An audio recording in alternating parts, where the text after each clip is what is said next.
C'est pas toi. Ok, bonjour, ça va bien? Ça me fait super plaisir d'être avec vous ce matin. J'étais là, mais comment je vais leur apprendre à faire des torsades pour que ça soit super visuel? Alors je me suis préparé des petites choses, vous allez voir, on va bien s'amuser. Si c'est la première fois, vous allez voir que les torsades, ça fait vraiment un effet bœuf, mais c'est super facile à faire. Bon, avant de commencer, je sais que les fameuses chaussettes marshmallow, ben, il y en a beaucoup qui se sont amusés à faire. Et puis, j'imagine qu'il va y en avoir beaucoup sous le sapin. Donc, j'en profite puisque on a reçu de la laine à chaussettes. Puis, je vais en parler un petit peu. Rapidement quand même, parce qu'on a autre chose à faire. Hein. Mais c'est la marque Cascade. Alors, c'est pas du local, c'est pas du fait à la main, mais c'est un bon compromis si on a beaucoup de gens à gâter parce que c'est une laine de super qualité. Au toucher, c'est genre super doux puisque c'est du mérinos. Évidemment, laine à chaussettes, donc on a un petit peu de nylon. C'est des balles de 100 grammes. Et puis, on s'est amusé, on s'est dit, OK, on va prendre une petite sélection quand même pour tous les gens qui ont envie de faire des bas ou offrir de la laine à bas pour les tricoteuses. Donc, on a pris, attendez, là, je vais m'amuser, je vais vous le montrer comme ça. Ouh, j'ai éteint la caméra. Désolée, Ben, j'ai éteint la caméra. Voilà, ok. Donc, on a pris, vous savez, les laines autorayantes, vous savez, les laines pour les paresseuses qui veulent pas faire du jacquard. Donc, ça fait déjà le jacquard tout seul. Donc voilà, on s'est amusé, on en a pris plusieurs. Donc, on voit sur la pelote les motifs que ça va donner. C'est cool, vous voyez. Donc voilà, on en a pris plusieurs. Là, j'ai fait une sélection de quelques couleurs, mais on a encore plus de couleurs. Puis, vous voyez, une balle, ça suffit.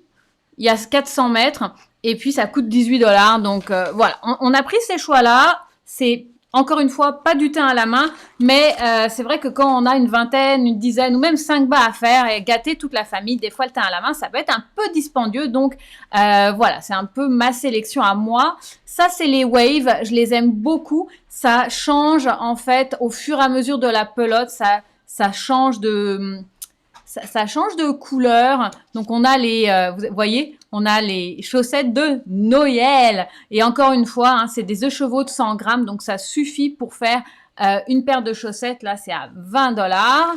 J'ai bientôt terminé, mais c'est pour toutes les amatrices de chaussettes. Puis celle-là aussi, je l'adore. Ben ça, c'est les basiques unis. Mais je vais juste prendre de la hauteur. Voilà.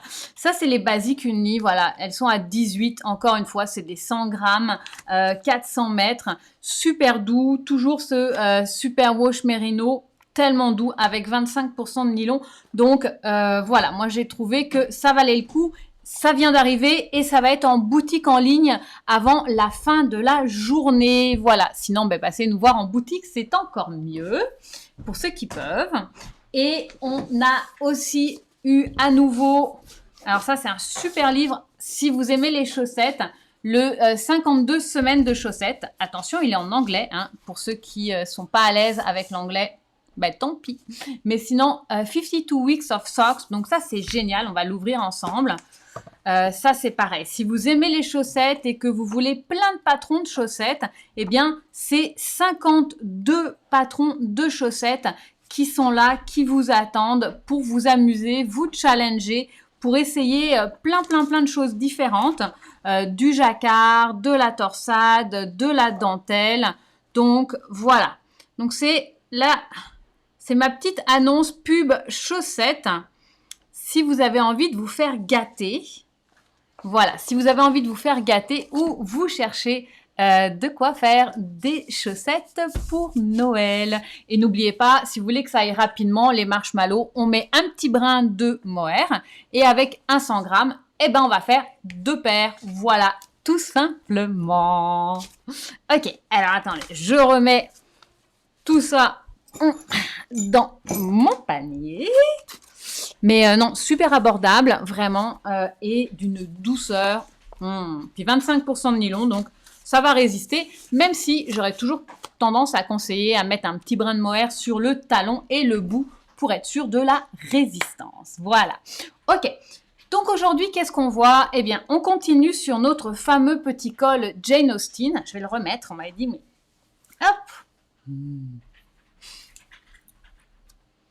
Voilà, sur nos fameux petits cols Jane Austen.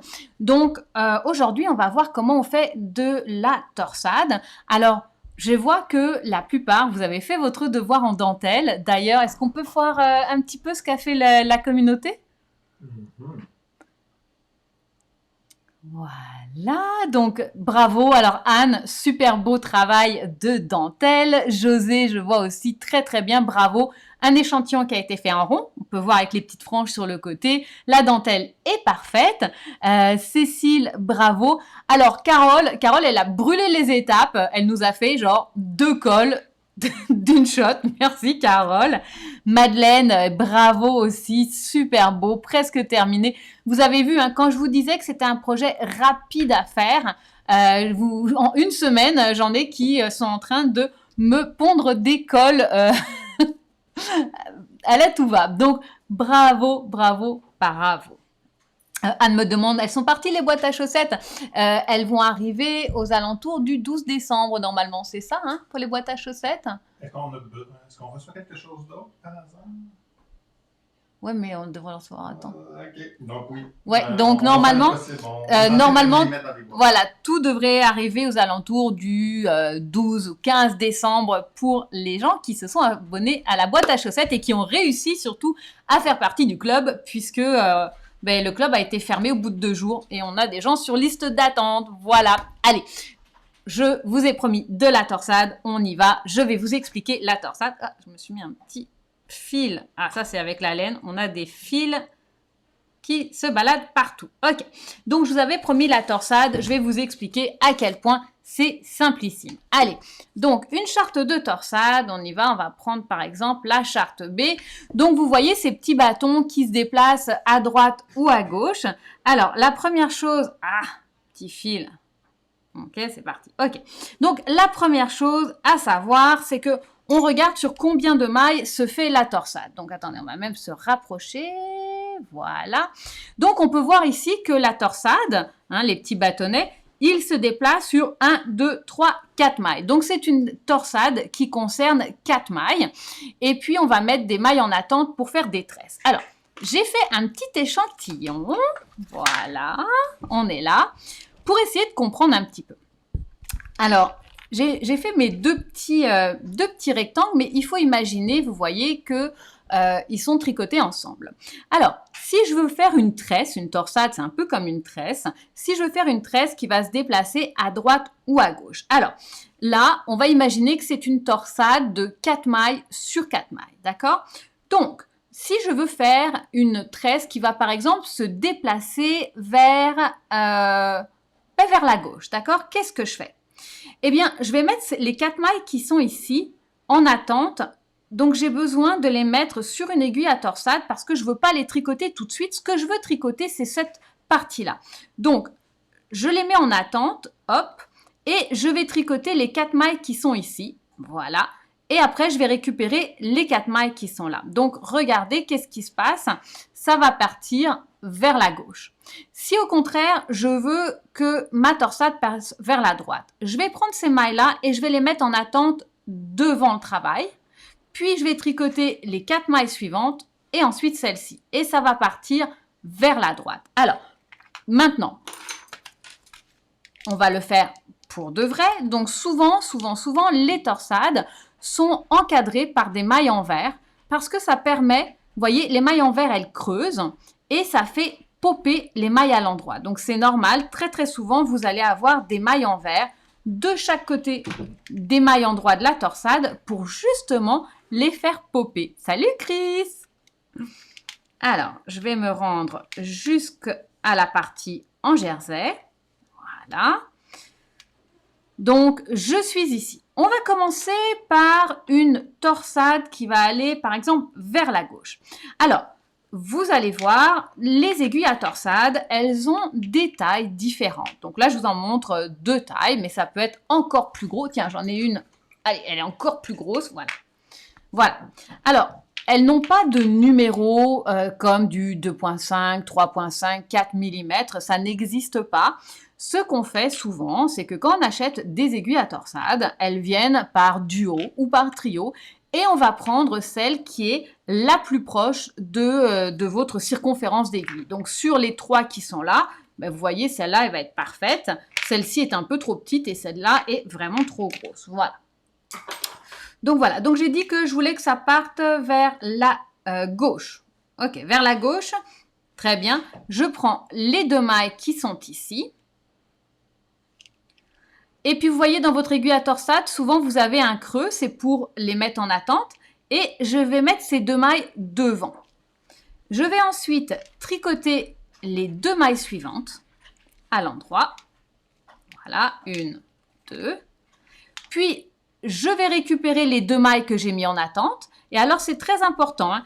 Il ne faut pas que ça twiste, d'accord? Je récupère les 2 mailles qui sont en attente et puis je les amène à l'autre bout de mon aiguille parce que ce que je veux, vous voyez, c'est que ça reste bien parallèle. Il ne faut surtout pas que mes mailles, je les fasse, vous voyez, twister comme ça ne va pas. D'accord? Donc je reste bien parallèle à mon tricot, je suis ici et je vais maintenant tricoter mes 2 mailles.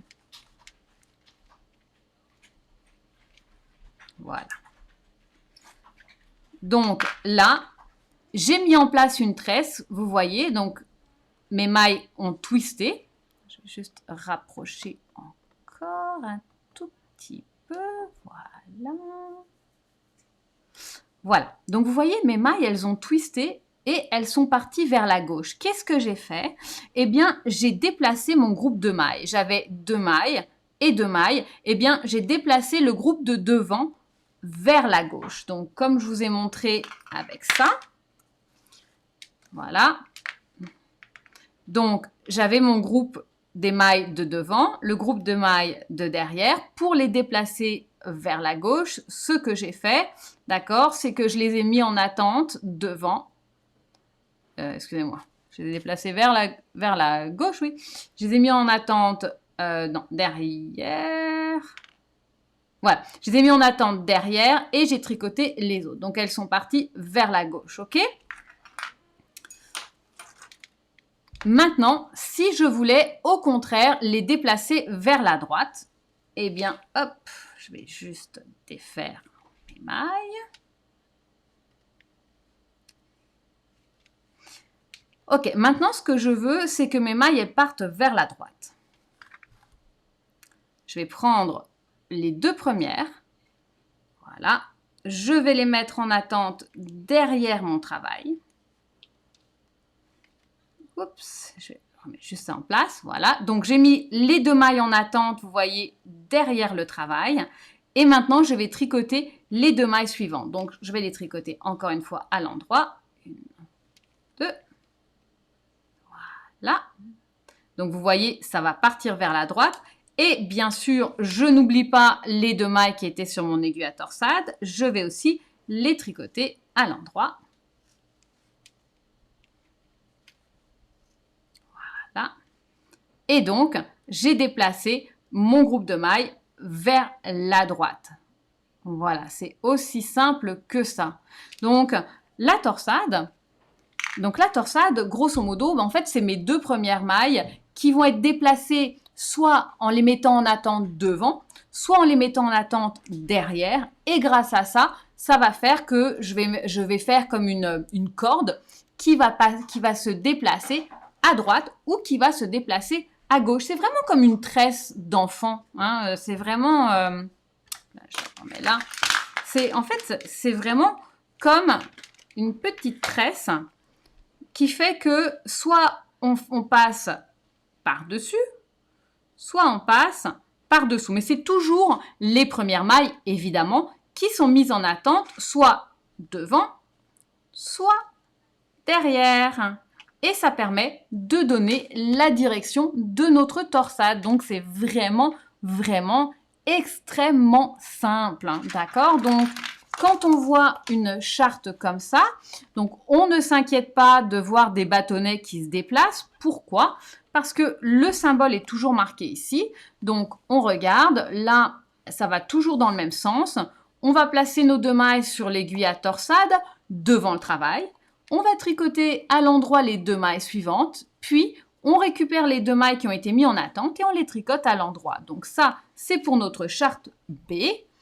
Et pour notre charte A, ça va être l'inverse. Au lieu de mettre en attente les 2 mailles devant, on va les mettre derrière et ça va donc changer le sens de notre torsade. Donc c'est vraiment très très simple. Oups, je vais juste vous montrer sur le... Voilà, donc sur le col, on peut voir qu'on a des torsades qui vont partir vers la gauche.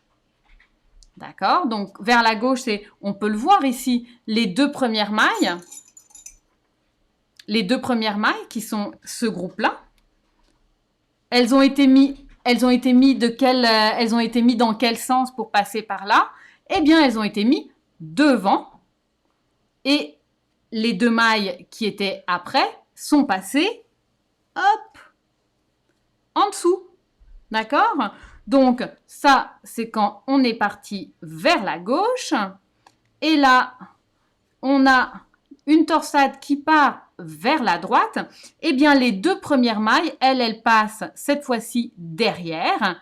Et on tricote ensuite les 2 mailles dessus. D'accord? Donc, c'est super simple. On peut très très facilement faire de la torsade. Sachant, alors ça c'est des torsades super simples, c'est-à-dire que c'est les basiques où on va utiliser le même nombre de mailles en attente et qu'on va tricoter. Et elles sont toujours tricotées à l'endroit. Donc ça c'est les basiques, hein. C'est juste le fait de mettre devant, derrière. Après, il y a une infinité de possibilités dans la torsade, parce que là, on les a tricotées juste à l'endroit. Mais on peut déplacer des groupes de mailles et décider, tiens, je vais en tricoter 2 à l'endroit, 1 à l'envers, je vais en tricoter 6 et 6 pour faire des énormes torsades. Je veux dire, le monde de la torsade est super simple, mais il est infini. Puisqu'il suffit de lire le symbole, et c'est toujours le fait de mettre un groupe de mailles en attente, tricoter ensuite un certain nombre de mailles à l'endroit ou à l'envers, et récupérer les mailles de la torsade. Donc, je vais juste, est-ce que j'ai... oui. Juste pour vous donner une petite idée, un petit éventail du monde de la torsade, parce que là, comme je vous disais, hein, je vous parle de torsade super basique. Ce que je vous ai montré, c'est du super basique. Mais voilà, après, évidemment, le monde de la torsade est beaucoup plus grand. Ça doit jamais vous faire peur, puisque c'est vraiment juste une histoire de le nombre de mailles qui sont mis en attente et qui sont tricotées. Donc, c'est super simple. Il faut juste lire les symboles correctement et il n'y a rien là, d'accord? Mais voilà, après, comme je vous disais, le monde de la torsade, moi, je le trouve fascinant. J'adore les pulls irlandais. À savoir si à partir de là, vous dites « Oh, ok, génial, j'attaque le pull irlandais », c'est la torsade. Ah, tiens, Non, Ben. c'est tout est bon. D'accord. La torsade mange 30% plus de laine que, par exemple, le jersey. Parce que le fait de twister les mailles, etc., ça resserre le tricot et on monte plus de mailles, c'est plus lourd. Donc, quand vous faites un projet comme ça, pensez toujours, surtout pour un pull, que ça va être un pull souvent plus lourd, qui prend plus de laine. Mais j'adore parce que ça vous garde concentré. À chaque rang, il se passe quelque chose, hein. D'ailleurs, je pense que les gens qui ont fait le col, ils ont trouvé ça très addictif, me disait Carole, puisque à chaque fois, il y a quelque chose qui va se passer, donc vous restez concentré dessus, c'est vraiment cool. Voilà. Tu peux reparler un peu de la laine? Alors, la laine que j'ai utilisée, donc vous pouvez aller toujours le voir évidemment sur le patron en le téléchargeant, mais personnellement, j'ai utilisé un brin de mérino de chez Knitting for Olive, donc c'est une laine fine qui fait à peu près 225 mètres pour une pelote de 50 grammes, et je l'ai doublée avec un brin de mohair et soie pour lui donner un peu de gonflant et de douceur, qui est une laine aussi très fine qu'on appelle lace, et qui fait un 225 mètres au 25 grammes. Voilà. Maintenant, si vous décidez que vous ne voulez pas travailler avec du mohair ou que vous ne voulez pas doubler une laine, avec quoi est-ce que je pourrais le remplacer? Eh bien, on va pouvoir le remplacer notamment avec ce que j'appellerais des laines worsted ou hareng. Justement, j'allais vous parler d'autre chose, mais worsted ou hareng, moi j'adore dans la Knitting for Olive, j'adore, ça s'appelle la Double Soft Merino, donc c'est un 100% Merino, mais douceur de cachemire, définitivement, c'est super super doux, donc ça serait aussi un très bon remplacement. Donc voilà, vous pouvez vraiment choisir. Attention, ça va quand même demander de la structure, donc évitez les 100% alpaga, ce genre de choses, ou alors tricotez-les serrés, parce que ça risque de manquer de mémoire, de manquer de tenue et de tomber un petit peu. Voilà, ça c'est un petit peu ça qu'il faut faire attention. Qu'est-ce que j'ai d'autre à vous dire? Oh, oui, Ben, est-ce qu'il y avait une question? Ouais. Oui, mais pour les prochains projets, mais le devoir serait de... Alors, le devoir, ce que je vais vous demander, c'est de monter 6, 12, 12, vous allez monter, par exemple, 12, 2, 14, montez genre 16 mailles. Vous allez avoir une bordure au point mousse de 2 mailles de chaque côté, mais vous allez faire la charte A et la charte B qui se suivent. Donc, vous faites les 10 rangs de la charte A et de la charte B. Donc, vous montez 16 mailles. Vous avez 2 mailles de bordure à droite et 2 mailles de bordure à gauche. Et vous allez faire les 10 rangs de la charte A et de la charte B. Donc, vous collez. Vous faites la charte A sur les 6 premières mailles et la charte B sur les 6 autres. D'accord? Donc, histoire de vous pratiquer à utiliser votre fameuse aiguille à torsade et à jouer un petit peu là-dessus. Voilà. Si vous n'avez pas d'aiguille à torsade, Ben, tu peux mettre le lien. Je pense que, voilà, si vous n'avez pas d'aiguille à torsade, Ben va vous mettre le lien pour les aiguilles à torsade que nous, on a. Donc, ça serait ça. Si vous voulez vous amuser aussi, ben, moi j'aime bien courir. Et le problème souvent que j'ai en ce moment, c'est que je mets des manteaux qui sont légers parce que ben, je suis au bout de 2 minutes évidemment, mais j'ai froid à la gorge. Moi je suis très fragile de la gorge, donc je m'étais dit j'aimerais bien un petit cache-cou, mais ça ben, c'est un petit peu ça non, je vais suer et tout, je sais que ça va pas le faire. Donc j'étais là, ok, perso. Je vais me tricoter parce que ça va être le temps vraiment de... Je peux pas avoir un foulard quand je cours. Je vais me tricoter un petit cache-cou avec une laine fine et super douce au cou. Donc, je vous conseille la Albertine, par exemple. Donc, un petit 90% mérino, 10% soie. Donc, elle est assez fine. Ou si vous voulez plus gros, encore une fois, la Double Soft. Et je me disais, alors là, c'est des réflexions que j'ai fait 6 minutes avant le cours, hein, donc c'est bien. Et justement, pour que ça ait de la tenue, je pensais côte de 2, donc 2 mailles en droit, 2 mailles en vert. Mais vous pourriez aussi vous amuser à faire une côte torsadée. Alors, une côte torsadée, ça serait quoi? Ben, ça pourrait être 2 mailles en droit, 2 mailles en vert et une torsade. Vous voyez les petites torsades, soit A, soit B. Puis vous alternez, vous voyez, de la côte, une torsade, de la côte, une torsade. Donc, j'ai pas écrit le modèle comme ça. Ça va dépendre évidemment de la grosseur de la laine. Mais écoutez, si c'est de la laine fine, grosso modo, on est sur des aiguilles, blablabla. Je serais sur des aiguilles, ben moi je tricote l'âge. Donc, je serais sur des aiguilles 2,5 avec l'Albertine. Et je monterais un total à 28 mailles x 8. 28 fois... 28 mailles fois 5, 28 mailles fois 5, 5 fois 30, 150. Hein? 140. Oui, je monterai à peu près 140 mailles pour une laine comme ça, donc ça va prendre un peu plus de temps. Puis avec une grosse laine comme ça, j'en monterai sans doute 96. Voilà, juste pour vous donner des indications, si vous avez envie de vous amuser, de faire un petit col, si vous avez des gens qui courent ou que vous-même vous courez et que vous voulez pratiquer la torsade, voilà, amusez-vous, c'est un tube, c'est comme un grand rectangle, il n'y a pas de grosses difficultés. Je lance cette idée-là parce que moi, je vais vraiment devoir le faire pour pouvoir aller courir sans choper la crève, me dirait mon papa. Oui, chope pas la crève, ma fille. Voilà. Tu disais que pour la Pénélope, tu disais qu'il faut augmenter les mailles? Ça, je l'expliquerai. Donc là, l'idée, c'était de faire un cours sur la dentelle, un cours sur la torsade. Au prochain cours, je rassemble les deux qu'on a fait. Je vous explique comment lire le patron et je vous explique aussi comment l'altérer selon que vous avez une laine un peu plus fine ou un peu plus grosse, d'accord? Donc oui, juste si vous vraiment voulez partir là-dessus, il faut que vous preniez une aiguille 3,5. Il va falloir, je pense que c'est 88 mailles pour le... combien je fais? 88 mailles. Donc là, on va être plus... il faudrait rajouter sans doute 2 motifs. Donc un motif de dentelle, un motif de torsade. Et comme tu peux pas rajouter 2 motifs de torsade, je te conseille de ne faire que la charte A ou que la charte B. D'accord? Voilà. Donc tu rajoutes un motif de dentelle, un motif de torsade. Donc 16 plus 6, tu rajoutes 22 mailles. Voilà, tout simplement. Mais je reviendrai là-dessus, ne vous inquiétez pas, au prochain cours. Est-ce qu'il y a d'autres questions pour moi? En attendant les questions, oui. Qu'est-ce qu'on fait après le col? Alors, on avait dit, on s'arrête là. Merci beaucoup, les amis. On se revoit l'année prochaine. Mais c'est de la faute de Ben. Ben, il m'a rappelé quelque chose dont on se reparlera après, la semaine prochaine. Et j'aimerais vous soumettre cette idée. Est-ce que vous auriez envie de faire une petite figurine? Voilà. Ça serait pas une poupée.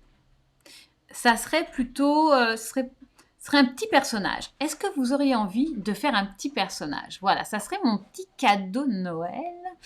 Voilà, vous me dites si vous avez envie, et nous et Ben, moi et Ben et moi, on va... c'est Ben et moi, il faut que j'arrête de partir de mon nombril. Hein. Donc, Ben et moi, on va préparer quelque chose. Donc, vous nous dites, et si c'est un OK, on va encore travailler pour vous. Mais ça nous fait tellement plaisir. C'est parfait pour les enfants, les adultes, le sapin. Ouais, ça va être... oui, et puis en plus, cette petite figurine auquel on pense, Ben, mais qu'on ne va pas en parler, elle a beaucoup de sens. Oui. Il y a toute une histoire derrière. Hein.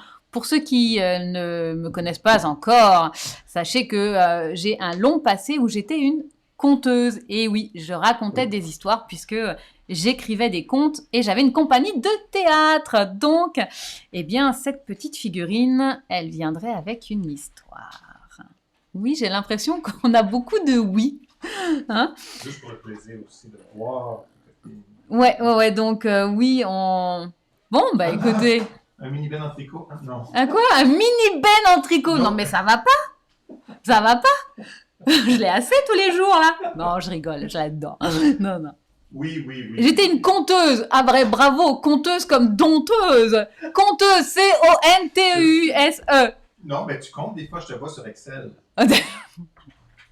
Mais tu sais que j'ai déjà eu cette réflexion, j'étais en festival de contes, on était dans la rue, et j'ai un monsieur qui est arrivé en disant « Ben moi, je préfère compter mes sous. » Oh. Il est sûrement mort dans le caniveau.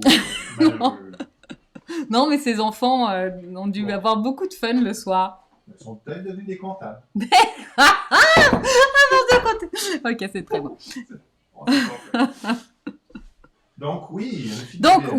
Super. Alors dans ces cas-là, vous allez voir que ça va être un double cadeau parce qu'on va aller encore plus loin que juste ça. Alors on va donner un peu de magie de Noël. Ouais, ça va être cool. Ok, on va vous préparer ça. Ben il va vous préparer quelque chose d'assez génial. Donc il a une barbe blanche, il manque le bonnet rouge.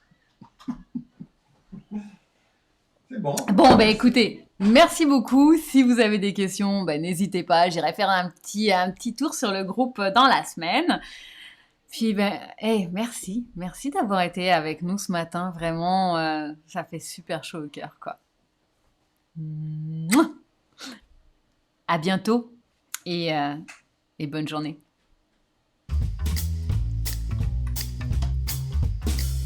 Non!